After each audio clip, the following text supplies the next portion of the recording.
Hey friends, I'm Molly. And I'm Dan. And we are Team Tones. And today we're going to be sharing about the process of listing your home. Oh boy. So, what are the steps to listing your home? Well, first, let's start with the consultation. Yeah, the consultation is a no pressure, in person, us and you talking about your house. What are your goals? Do you want to sell it now? Do you want to sell it later? Do you have a price point in mind? And really looking at the house, because you can tell us about the house over the phone, but a lot of us have house blindness. We don't see what our own house actually looks like, and it's good to get fresh eyes on it. Absolutely. And really, we want to hear more about you, your story, your goals, your vision for this process. And we want to share all about us and our experience and our why we're the best team to sell your house. Next, we're going to move on to the pricing strategy. What should we list your house for? A lot of people think, well, that's easy. I will just go online and I will look at a website that rhymes with willow. No, don't do that. And I will just see what they say, and voila, it's magic. They know how much it's worth. Do they? No, they don't. Especially here in Cincinnati and Northern Kentucky, the markets are neighborhood by neighborhood, even street by street, and we really need to take a deeper look into the comparable sales and what is actually selling around you and for how much. And we don't want to list it so low that we're leaving money on the table, but we also don't want to list it so high that nobody's going to look at it. Yeah, if you list it too high, a lot of people just won't look at your house. You may say, well, they can negotiate down, but some people don't want to negotiate down. Some people will see that price and they will just get scared and they'll just move on to the next house. Cool. And actually, we want to put your house in a position where people are competing for it. So we would love to list your house at a fair market value, but one that really excites buyers and they want to make an offer, and we can get as many people making offers as possible. Because a lot of people think if you list it for less, then you get less. But that's not always true. Sometimes if you list it for a little less, what you get is multiple offers. And it takes that price that you thought was a little bit too low and it pushes it up to where it should be. Mm-hmm. But if we list it too high, what happens then? It sits. It's so painful. We would much rather list it at a competitive, fair market value, not too low, definitely not too high. Get it sold. Okay, so preparing the home for sale. How do we help with preparing the home for sale? Well, we use cell phone photos. No, I'm just kidding. We never use cell phone photos. One thing that we will always do is we will always use a professional photographer for your home. This is your largest investment. Can you imagine selling your largest investment with some guy's uncle and his cell phone? It hurts. It hurts. Oh, and a dog in the background. There's cleaning supplies on the counter. We will give you advice on what you need to do with your house. Sometimes it's making fixes around a house. Sometimes it's paint. Sometimes it's nothing. Mm-hmm. Maybe you're just done with it. You're just like, I'm done. I want to get out of this place. I want to move to Florida. Enjoy the good life. We can work with you on that. Maybe we'll recommend a cleaner, and they'll come in, they'll clean, we'll get a photograph for you. The most common things that we recommend are to declutter, to depersonalize, take down all your family photos, and to clean. Those three things really do help to sell the house. Believe it or not, you can make tens of thousands of dollars more by getting all your stuff, putting it in bins, and putting it in the garage. It's true. You know, like the more open, the better. And you want buyers to be able to see themselves in your house. So this actually goes back to the consultation. When we're learning more about you and your house and your story, we're also giving you advice on like, well, you might want to get rid of this. You might want to put this here as opposed to there.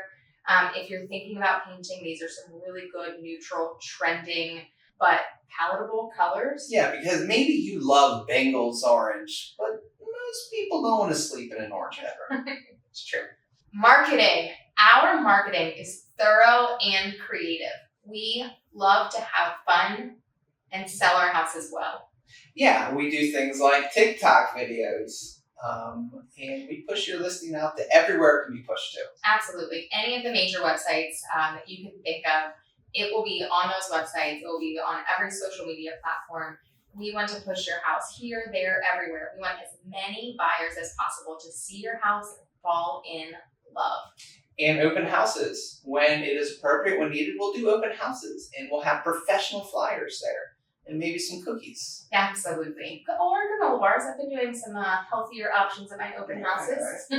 Okay, now showings and agents coming to see your house. What does that look like? Well, what does that look like?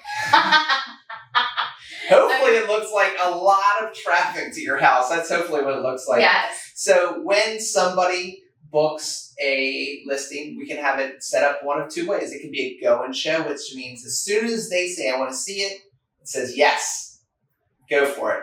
Or we can put on approval, which means that every time someone requests to see the house, it goes to you and you look at your phone and you go, is that a good time for me? And hopefully it is, and you push yes. We use electronic lock boxes so we can see every agent as they come and as they go. And we will do things like ask for feedback. What do people think of your house? Why isn't it selling? What do people like about it? What do people dislike about it? Mm-hmm. This is really good. Your house has been listed on the market. We've had showings. We've had an open house. And now we get offers. Offers. And hopefully we are inundated with offers. And if that happens, if we are in multiples, we will make a spreadsheet for you. Mm-hmm. Because it's a whole lot easier than looking through every one of those contracts individually and finding, like, what does line 250 say? Don't worry about line 250. We'll put it all in a spreadsheet for you that will automatically calculate your net proceeds. Whoa. Now, we will send them the offers as well so that they can review the offers. Of course. Yes. But we make it easier by summarizing into the spreadsheet. And then we hop on a phone call with you, or we come to your house and we discuss all of your offers and what the different buyers and their agents are presenting to you as the seller. And you can make the best decision based on your goals and timeline. Yay! So we've gotten offers. You've accepted an offer. What's next? Once your offer is accepted, we will send the offer over to our transaction coordinator. Yeah, she will walk through all the things on the back end. She'll take care of coordinating between us, between the buyer's agent, between the title company, between the mortgage lender. All these different things, all these different pieces of the puzzle that have to come together to make a successful transaction. Absolutely. Okay, so now that we're under contract and all of the pieces are moving, next we have to get through the inspections, the appraisal, the final underwriting, and the title being cleared. And that sounds like a lot, but you're just going to be doing things one thing at a time. Mm-hmm. First thing's going to be the inspection, and you're going to wait. You're just going to wait. You're going to wait for them to get the inspection and see what happens. Maybe in a perfect world, they're perfectly satisfied. They say, I've never seen a more perfect house than this. In a perfect world, they don't even have an inspection. They wrote into the contract, we know this house is perfect. We don't need an inspection. But that's usually not what happens. Usually what happens is they schedule the inspection and they get this giant list of everything that's wrong with your perfect house. And on page 23, it'll say that there's a leak under the sink. And on page 52, one of the outlets isn't grounded. And they'll go through that report and they'll tell you all the things that they want you to fix or to pay for. And that is where Molly's expertise kicks in. Well, I really do pride myself that I love negotiating and I love working with and for my sellers to make sure that they are well represented and positioned well, and that we can continue working through this transaction. So when I say that I love negotiating, it's not that I love just being so aggressive and just mean to the other side and beating them through this transaction. No, we're going to work together. We're going to find a solution that works really well for all parties so that we can get to the other side of the inspection.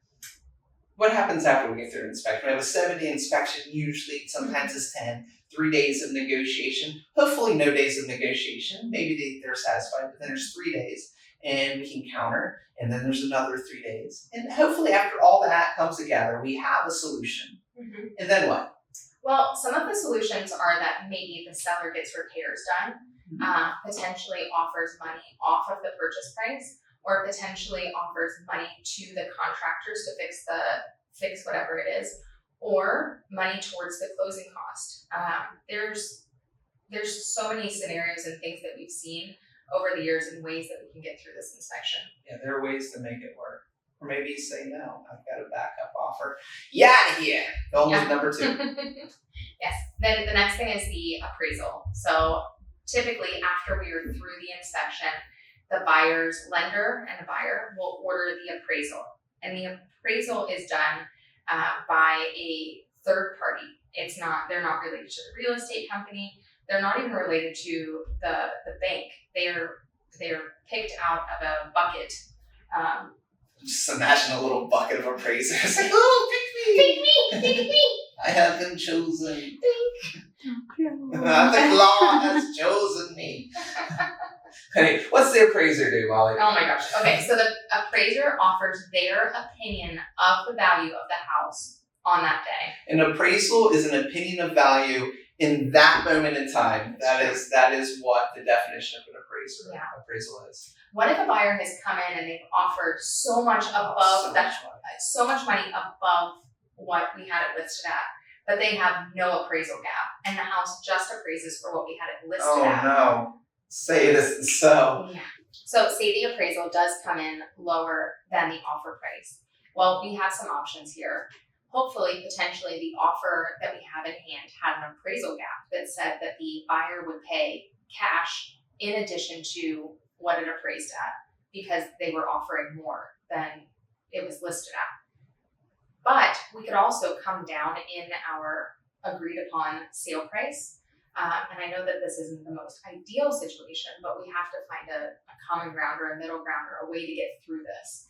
And sometimes it's the buyers coming up, and sometimes it's the sellers coming down, and sometimes it's us meeting in the middle. Okay, so we've gotten through the inspection. We've gotten through the appraisal. There's only one thing left. And that is the final clear to close from the lender. This is through all the underwriting. The title is clear, right? We've gotten through the title is clear. Title's clear. They've gotten financing. Their financing is approved. Okay, so now it's the day that we schedule the closing.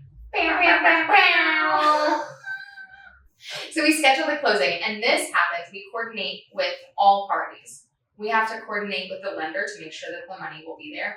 We have to coordinate with the title company because they're who is sending a notary to help us get through all of the paperwork. We have to make sure in Ohio, at least, and in Northern Kentucky, we typically have round table closing, so everybody's there. There are options though if you can't be there. Yeah, if you are an out of town seller, you already moved to Florida and you're never coming back. You can do all of your signatures remote. Mm-hmm. That is a possibility. Or if for some reason you hate the people you sold it to. Jeez. It's happened. I've seen it happen. You do not have to be in the same room with them, but usually you are. Mm-hmm. You don't have to necessarily be in the same room if the other seller, like if it's maybe a divorce situation, or you can have a POA, like a power of attorney, so that you don't have to have both people in the room signing. Or we can even do separate signings. So there's ways to navigate this. Where do you do this? Where does this happen? Okay, closings typically happen either at our real estate office, at the other side's, like the buyer's agent's office, the title company, but I've even seen closings happen at coffee shops. I once bought a house while I was chaperoning teenagers during my lunch break. So you really can do it anywhere. Yeah. So that's it. That's selling your house in a nutshell. I know it seems overwhelming, but that's what we're here to do, is to help you, to guide you, to make it as easy and smooth and stress-free as possible. If you have any questions, drop them in the comments. We would love to hear what your questions are. Thanks so much for tuning in today. I'm Molly. And I'm Dan. And we are Team Tomes. We'll see you next time.